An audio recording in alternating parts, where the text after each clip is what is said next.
Good morning, my friends.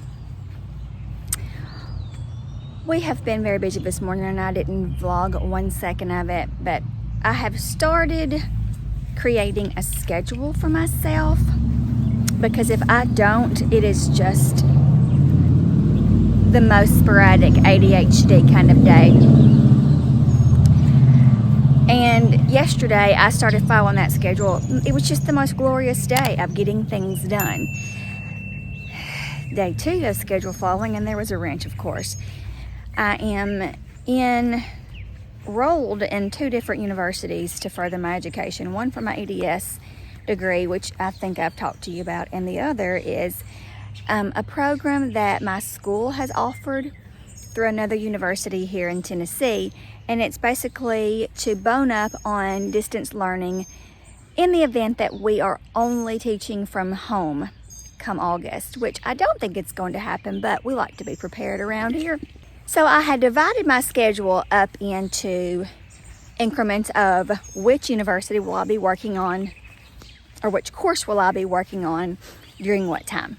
I've been planning getting up at, well, I wake up before 7, but starting at 7, walking the dogs, feeding them, feeding the cat, loving on all of them, having my breakfast, starting the Roomba, that kind of things that I can be in control of, you know. And then starting at 8 promptly, I will spend 2 hours on my one university work, and then from 10 to 12, I work on my coursework for my EDS program, and that way I can kind of, you know, stay on top of everything I'm supposed to do. You're going to hear my Roomba in the background. Then I work in my yard, do the things that I enjoy doing. Yesterday I went to the pool, my friend's pool, and it was absolutely glorious. However, today, when I went to log on to one of my first university, it would not accept my logon information at all. So I emailed a person from our county who's in charge of the curriculum. She couldn't figure it out either. So she sent me to another person. Anyway, that killed a lot of my time. After working on some more coursework on my other university, I just said, forget about it. I have some errands to run. While I was getting ready, I was watching a new YouTuber. She's not new, but she's new to me. She's got like almost 900,000 subscribers. And she vlogs. So I thought, you know, I'm not good at this vlogging thing. Let me do some research. Now, number 1, she's beautiful. And when I say beautiful, I mean like perfect teeth, perfect hair, very toned, very tan. She lives in England, so her accent is just melodic to listen to. First of all, her vlog. Second of all, her vlog was an hour long. That's not going to happen here. But also, she was talking about the biggest event of her day, because they're still in quarantine, of course. And the biggest event of her day was that she was going to work in her garden. I'm going to work in the garden today. And I was like, oh, yes. Yes, Lord. That's what I want to watch. As she's getting ready to work in the garden, she goes and she says, now this makeup is not going to be full face. It was like this makeup. Now, I have errands to run. I'm going out in public. Do you remember what I look like when I'm working in the garden and staying at home? She had eyelashes, makeup, perfect lipstick, and her working in the garden outfit was this cute little like bikini top. I was like, do real people look like that? Is that what a person has to do for folks to want to watch them in their daily lives? No. If so, then I will fail miserably. This is what I look like when I'm going out in the public eye. Out, you know, and this is pretty dressed up for me in the summer, people. It just is. Look, I've got to check out the garbage. Sorry. Anyway, so that was just my thought process for the day. I'm going to fail miserably if that's what I'm expected to look like when I'm doing vlogs. And if you watch my vlogs, if I continue to do this throughout the summer, you will not see me in full makeup on a stay-at-home day. Next, this is where I did my work, and today, you know, my schedule was just screwed. Pardon my French. I've got to go to the post office to send back some shoes that were too small I've got to send back some clothing that I no longer want because I'm saving money. I don't like to come home to a messy home. I like to walk in and it be all straight and neat. It makes me happy. There, that's better. Look at my pretty boy. Come on, baby. Come on, lady, come. He knows what's going to happen. Oh, let me get him a toy. Let's get you some toys. Come on. Come on, sugar.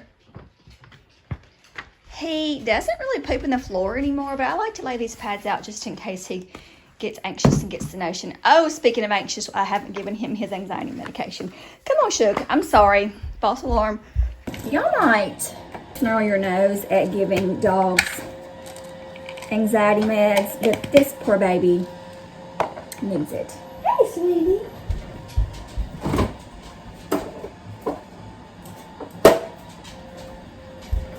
It's really all cheese is used for in this house.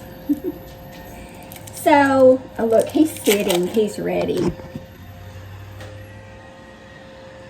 He knows what he's about to get, isn't that precious? I'm that dog mom. He lived with 2 other households before he came to me. The person who bought him from the breeder paid exorbitant amount of money for him.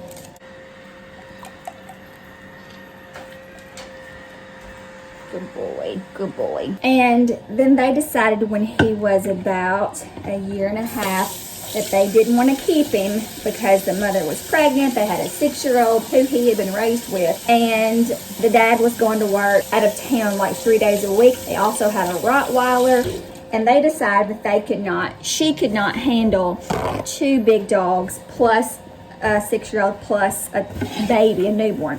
And I get that. I truly do. However, he didn't ask for that, and they gave him to this guy's fraternity brothers, where they kept him for about a couple of months until their landlord said, you can't have dogs here, and if I catch him here, you will be evicted. And then I heard about him and I came to rescue him, and he has really done a beautiful job of with him. He doesn't want mama to leave. He knows what's about to happen. Saying all that, because he just doesn't handle separation very well, and he was pottying in the floor, which drives me nuts. We do not potty in this floor. So I took him to a trainer and discussed things with the vet, and both the trainer and the vet said, don't you think he could be anxious? This is a clear-cut case of separation anxiety. And I said, well, I do know that I am not going to continue allowing him to stay in my house if he's going to poop in the floor, because it's disgusting and I hate cleaning it up. So the vet said, let's try this medication on a trial basis. We did, and it just, you wouldn't believe the difference. He just chills out. I make sure there's noise. He has a toy. And I found that if I put him in my room, he just does so much better. I don't plan on being gone for very long because I've got some other things I need to do today here at the house. But I shouldn't be coming home to poop when I've been gone for 20 minutes, right? Right. Come on. Let's go. Last time. There you go. Go get on your bed. He's so good. I'll tell you a quick story before I leave. The other day I woke up and I just smelled this smell of death in the whole house. And I was like, oh, this cannot be good. I don't have mice because my cat takes care of that. But it just got stronger as I came into the kitchen. I had just taken the garbage out. Maybe it's the garbage. I just made chicken salad. Maybe it's the onions putting off a funky smell. I don't know. As the day carried on, the smell got worse. And I noticed it was coming from my vent hood. Now, this vent hood was installed in 1940, so I love it. It's vintage, and I think it's precious. Whenever I had my entire kitchen gutted, they said, do you want a new vent hood? Come on, let's get a new vent hood. And I just said, no, I couldn't do it. The last 3 years, if not longer, a bird has been laying her eggs, building her nest in my vent hood. And I know you've heard chirping throughout the years when I do cooking videos, and I just think it's precious. I love to hear the sound. Until today or yesterday or whatever day it was, and I noticed that one of them had died. I discussed what could I do. I contacted my people, and I was like, help me. I mean, I'm not scared to do anything, guys, truly, or to try anything. I really am not. I've never been. And that day, I just was. In fact, I bawled my eyes out at the thought of extracting these dead birds, baby birds, from my vent hood. This is the motor. I took the vent off, pulled nest from either side of this thing, and nothing. There were feathers, but nothing else. Of course, I had towels all right here and protective things all over here. I was just sitting there crying and saying, I don't want to do this. I don't know what to do. I mean, I know what to do, guys. I knew what to do. I just didn't want to put my hand in there and feel squishy dead baby birds. I had on gloves. And it was like the Lord heard my cries. And my mom and daddy pulled up. Now, I have been getting my daddy. I'm wearing him out. I'm wearing my brother out. I'm wearing my son out on honeydews. Because I've got all this time. And I thought, I'm not calling daddy. I can do this. Come on, I'm a grown woman. I'm a homeowner. I can do this. But the thought. I'm not scared of snakes, spiders, frogs, worms, nothing. And this grossed me out beyond explanation. They pulled up and they saw me crying, and so we checked it all out, knew that the birds were inside the motor, that I had to go in from the outside. I'll take you and show you what I had to do. Well, Daddy held my thorn bushes back from this bush. I had no idea it had thorns when I planted it. And Mama held the lighter while I climbed up and shoved my arm in the hole from the outside in like I was a vet trying to help birth a calf, and started pulling out birds. And when I say birds, I mean plural. There was not one baby bird. There were 4. And when I touched that first bird, I was like, ugh. And it's not the sickness of it just, blah. Let me show you. The vent that I have sitting outside because it was so stinky. And then there's the chicken wire that I got from Daddy to cover it up. I've got to plant that today. So anyway, let me show you. There are the thorn bushes that I planted around my gas meter like an idiot. Didn't know they had thorns.